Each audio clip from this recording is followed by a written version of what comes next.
La poesia si intitola La femmina siciliana. Sicuramente la femmina siciliana ha qualcosa di particolare in più dalle altre donne.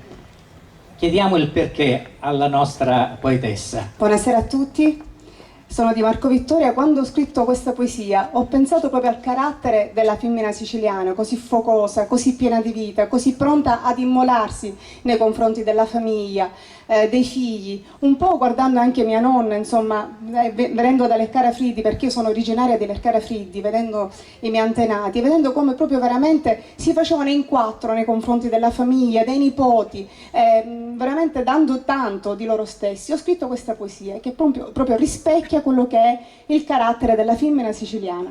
Grazie. Ok, Vittoria Di Marco, La femmina siciliana. Perché quando la femmina siciliana ride, ci ridono pure l'occhi, ride con tutto lo cuore.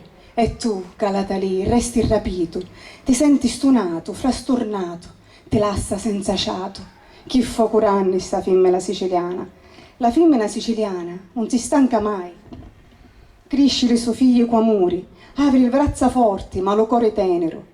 Uno ha la sua vita per le sue figlie, madre affettuosa, e la madre che ogni cristiano vuole sapere che fa curanni sta femmina siciliana. La femmina siciliana è coraggiosa, amorosa, gelosa, dispettosa, non si arrende mai, ti incoraggia. È l'amica amico tua, l'amante focosa, ha il sapore del mare e la bocca carnosa. Chi fa curanni sta femmina siciliana?